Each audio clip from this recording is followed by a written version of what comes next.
সংস্কৃতি নিউ টাউনের সকলের পক্ষ থেকে আপনাদের সবাইকে জানাই আন্তরিক শুভ সন্ধ্যা। আয়োজকদের জানাই আন্তরিক কৃতজ্ঞতা। আমার বিশেষ বন্ধু রীনা গিরিকেও জানাই আমার ভালোবাসা ও শুভেচ্ছা। আমাদের আজ সন্ধ্যার নিবেদন ছন্দ পরিচয়, কবিতা ও ছড়ায়। গানে যেমন ৮ মাত্রার কাহারবা, ৬ মাত্রার দাদরা তাল আছে, সেইভাবে কবিতাতেও কিন্তু ৩, ৪ ইত্যাদি বিভিন্ন মাত্রার ছন্দ আছে। আমাদের আজকের এই অনুষ্ঠানে আমরা আপনাদের সবার সঙ্গে এই ছন্দেরই পরিচয় করাবো কিছু কবিতা ও ছড়ার মাধ্যমে। ছন্দ একরকমের বন্ধন, কথাকে যা কিনা নিয়মের মধ্যে বাঁধে। রবীন্দ্রনাথ স্বয়ং বলে গেছেন, কথাকে তার জড়ধর্ম থেকে মুক্তি দেবার জন্যই ছন্দ। সঙ্গীতে যেমন সুর তালের প্রভাব আছে, কাব্যে সেই ধ্বনিময়তার প্রভাব আনে ছন্দ। নীরেন্দ্রনাথ চক্রবর্তীর লেখা ছুটির মজা কবিতাটি এই তাল আর ছন্দের খুব ভালো উদাহরণ। একদিন ছুটি পেলে শহর পিছনে ফেলে, জানিস তো সবাই কোনখানে যেতে চায়, পিকনিকে বারবার ডায়মন্ড হারবার, ডায়মন্ড হারবার, ডায়মন্ড হারবার, ডায়মন্ড হারবার।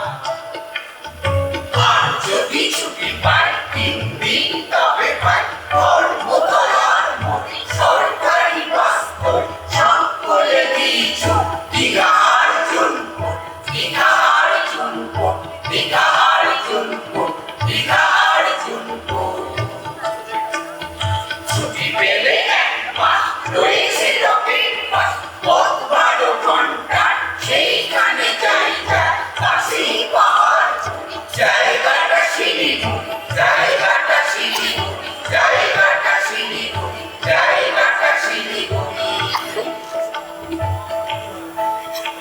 বাংলা কবিতা সাধারণত ৩ রকমের ছন্দে লেখা হয়: অক্ষরবৃত্ত, মাত্রাবৃত্ত ও স্বরবৃত্ত। যে ছন্দে সকল প্রকার মুক্তাক্ষর ১ মাত্রা বিশিষ্ট এবং বদ্ধাক্ষর শব্দের শেষে ২ মাত্রা, কিন্তু শব্দের আদিতে এবং মধ্যে ১ মাত্রা ধরা হয়, তাকে অক্ষরবৃত্ত ছন্দ বলে। কবি দ্বিজেন্দ্রনাথ রায়ের একটি বিখ্যাত কবিতা এই ছন্দেই লেখা।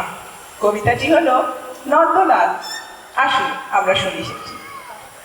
নন্দলাল তো একদা একটা করিল ভীষণ পণ, স্বদেশের দরজা হয়ে মুখ রাখিবে সেই পণ। সকলে বলিল আহা করো কি নন্দলাল, নন্দ বলিল বসিয়া বসিয়া করিব কি চিরকাল। আমি না করিলে কে করিবে আর উদ্ধার এই দেশ, তখন সকলে বলিল বাহবা বাহবা বাহবা বেশ।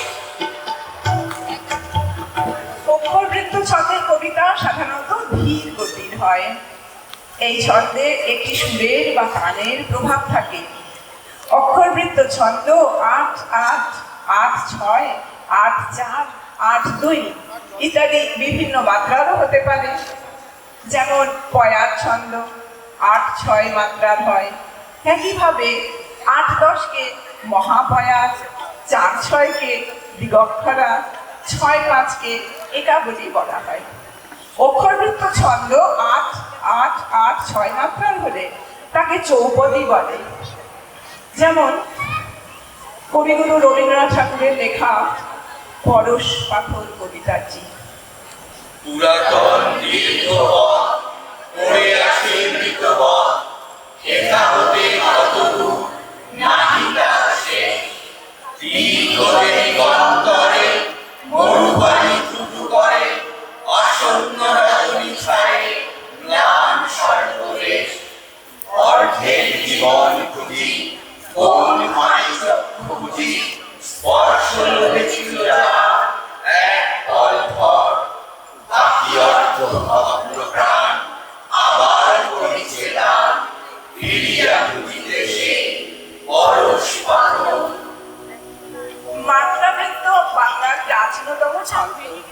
মাত্রাবৃত্ত ছন্দের পর্ব 4, 5, 6 বা 7 মাত্রারই হয়। অক্ষরের শেষে স্বরধ্বনি থাকলে 1 মাত্রা গুনতে হয়, আর অক্ষরের শেষে ব্যঞ্জন ধ্বনি থাকলে 2 মাত্রা গুনতে হয়। অক্ষরের শেষে আবার অন্তস্থ ক থাকলেও 2 মাত্রা হয়। এতে আবৃত্তির গতি স্বরবৃত্ত ছন্দের চেয়ে ধীর হয় বটে, কিন্তু অক্ষরবৃত্তের চেয়ে তা দ্রুত হয়। রবীন্দ্রনাথ ঠাকুরের বিখ্যাত কবিতা সোনার তরী মাত্রাবৃত্ত ছন্দে রচিত। এখানে পূর্ণ পর্বটি 8 মাত্রার এবং অপূর্ণ পর্বটি 5 মাত্রার হয়। যেমন গগনে গরজে মেঘ 8 মাত্রা, ঘন বর্ষা 5 মাত্রা। আসুন আমরা শুনি। গগনে গরজে মেঘ, ঘন বর্ষা, কূলে একা বসে আছি, নাহি ভরসা। রাশি রাশি ধারা ধারা, ধান কাটা বর্ষারা, ভরা নদী প্রধারা, খর বর্ষা। কাটিতে কাটিতে ধান এলো বর্ষা। একখানি ছোট ক্ষেত, আমি একেলা, চারিদিকে বাঁকা জল করিছে খেলা। পরপারে দেখি আঁকা তরু ছায়া মসি মাথা, গ্রামখানি মেঘে ঢাকা প্রভাত বেলা। এবারে দেখি ছোট ক্ষেত, আমি একেলা, গান গেয়ে তরিবে কে আসে পারে। দেখে যেন মনে হয় চিনি ওখানে, ভরা পালে চলে যায় কোনো দিকে নাহি যায়। কেউ তুলি নিরুপায় ভাঙে দুধারে, দেখে যেন মনে হয় চিনি ওখানে।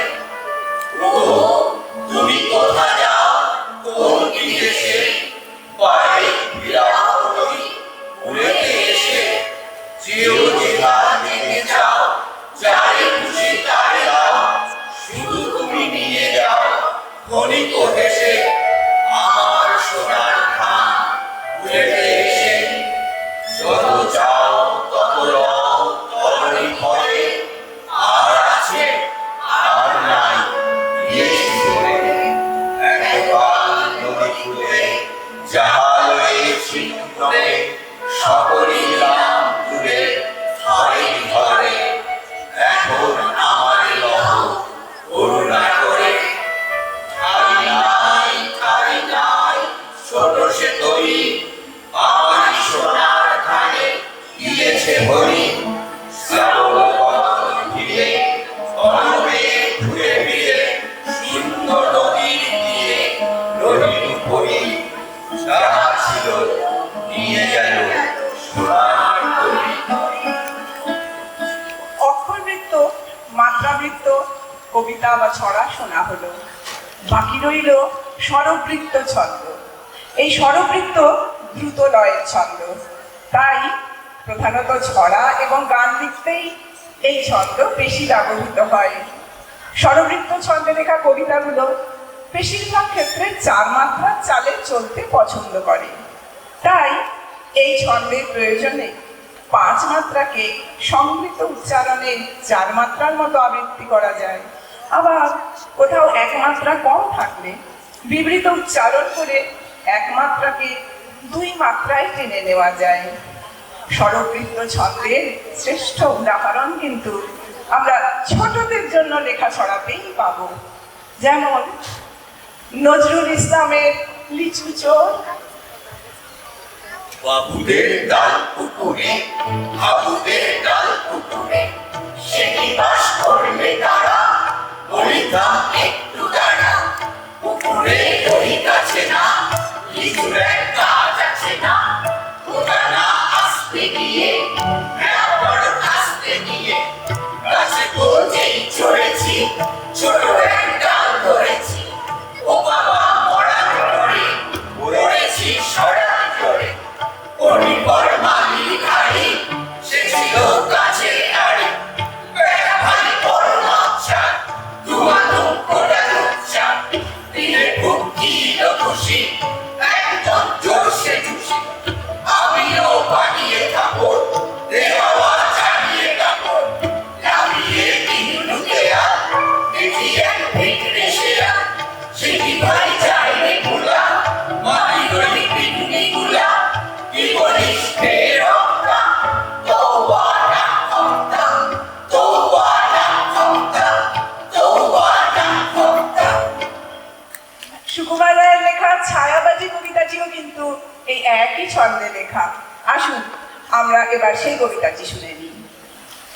আজ রূপী নয় আজ রূপী নয় সত্যিকারের কথা ছায়ার সাথে কুস্তি করে কাটল হলো দেখা ছায়া ধরার ব্যবসা করি তাও জানো না বুঝি রোদের ছায়া চাঁদের ছায়া অনেক রকম বুঝি শিশির ভেজা সত্য ছায়া সকাল বেলায় তাজা গ্রীষ্মকালে শুকনো ছায়া ভীষণ রোদে ভাজা চিলগুলো যায় দুপুর বেলায় আকাশ পথে ঘুরে হাত পেলে তার ছায়ার উপর খাঁচায় রাখি পুড়ে কাকের ছায়া বগের ছায়া দেখছি কত ফেটে হালকা মেঘের পানসে ছায়া তাও দেখেছি চেটে কেউ জানে না এসব কথা কেউ বোঝে না কিছু কেউ করে না আমার মতো ছায়ার কিছু কিছু।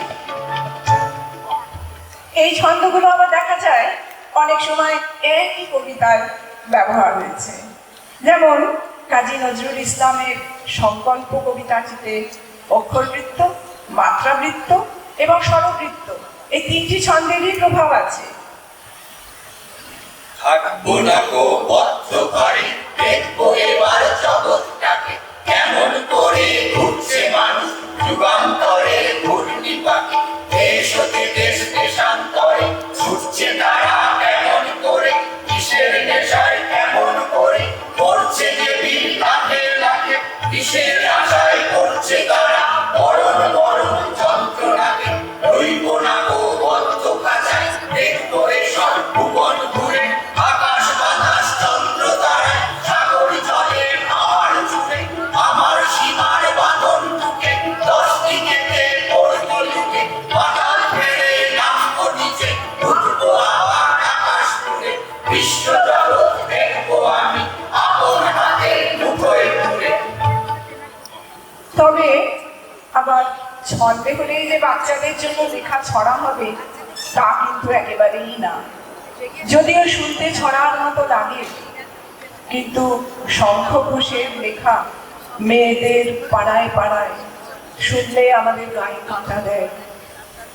তারপর 8 মাসের মেয়েটিকে ভাসিয়ে দিয়ে যুবতী বধূটিও সে কিছু বলছিল না ভেবেছে অভাব তো নেই দরিদ্ররা বলছিল না যদি জল সামনে থাকে বদলে পাবে তাকে 7 হাজার পাকে জলে কি পড়ছিল না ভেবে সে অনেক দিনই কিছু আর বলছিল না আমি কি মানুষ নিয়ে কেবলই পুতুল খেলি বলে সে আইনে পুতুল জলে আসতোকেই খেলি আর এই নতুন চোখে একদিন কোন আলোকে দেখে তুই কিসের চোখে জড়াবি বিয়ের জানি তার চেয়ে আয় মামনি আগে আসতোকেই পেলি তারপর বিসর্জনে জোড়া ঢাক পাড়ায় পাড়ায় এরকম ঘটেই থাকে ভেবে লোক কষ্ট দাঁড়ায় কিছুদিন স্থির থাকে জল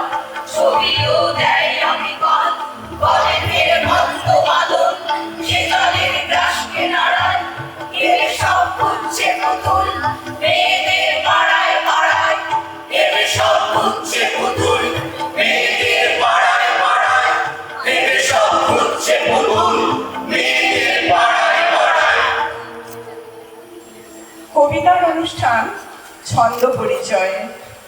আমরা ছন্দের জাদুকর সত্যেন্দ্রনাথ দত্তকে স্মরণ না করে শেষ করতে পারি না। আমরা সত্যেন্দ্রনাথ দত্তের লেখা উত্তম ও অধম কবিতাটি এবার শোনাব, যেটি উনি ফার্সি কবি শেখ সাবির গুলিস্তা থেকে অনুপ্রাণিত হয়ে লিখেছিলেন।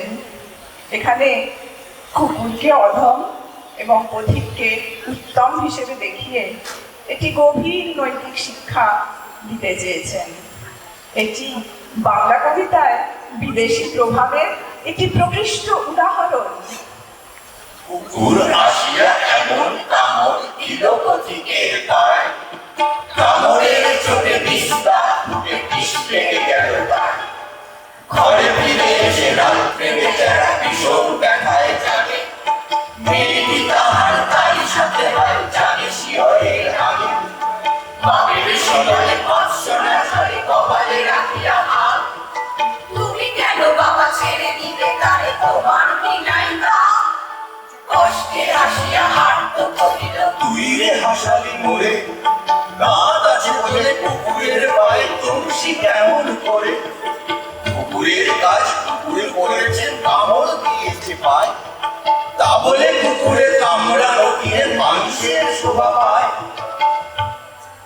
বাংলা কবিতার এই ছন্দ একটি একাধারে গভীর এবং সেই সঙ্গে প্রশস্ত বিষয়। সীমিত সময়ে সবকিছু ব্যাখ্যা করা সম্ভব নয়, তবে আশা করব যে আমরা গল্পের ছলে হলেও ছন্দের প্রকারভেদ এবং তাদের গঠন নিয়ে কিছু অন্তত আলোকপাত করতে পেরেছি। আপনারা যারা জানতেন না বা জানতে উৎসুক ছিলেন তাদের আমরা উৎসাহ দিতে পেরেছি। অনুষ্ঠানটি শেষ করি 4 মাত্রার স্বরবৃত্ত ছন্দে লেখা একটি কবিতা দিয়ে, অন্নদাশঙ্কর রায়ের খুকু ও খোকা। আসুন শুনি। তেলের শিশি ভাঙলো বলে কুকুর পরে রাগ করো, তোমরা সব পুরো বোকা ভারত ভেঙে ভাগ করো। কার বেলা কার বেলা কার বেলা, ধ্বংস প্রদেশ ধ্বংস জেলা, জমি জমা ঘর বাড়ি, ফাটের আড়ত ধানের গোলা, কারখানা আর রেলগাড়ি। কার বেলা কার বেলা কার বেলা, চায়ের বাগান কয়লা খনি, কলেজ থানা অফিস ঘর, চেয়ার টেবিল দেয়াল ঘড়ি, পিয়ন পুলিশ প্রফেসর। কার বেলা কার বেলা কার বেলা, যুদ্ধ জাহাজ জঙ্গি মোটর, কামান বিমান অশ্বকুট, ভাঙা ভাঙির ভাঙা ভাঙি, চলছে যেন হরির নোট। কার বেলা কার বেলা কার বেলা। শেষ হলো আমাদের অনুষ্ঠান ছন্দ পরিচয়। আমি একটু ডেকে নেব আমাদের সহ নির্দেশক সৌভিক রায়চৌধুরীকে, সংস্কৃতি নিউটাউনের সম্পাদক সবিতা বিশ্বাসকে। এদের ছাড়া আমাদের সম্পূর্ণ অনুষ্ঠান কখনোই পরিপূর্ণতা লাভ করত না। নির্দেশনায় ছিলেন তুফান অধিকারী, পরিকল্পনা সংলাপ ও সহ নির্দেশনায় সৌভিক রায়চৌধুরী, গ্রন্থনায় ছিলাম সোমা বসু।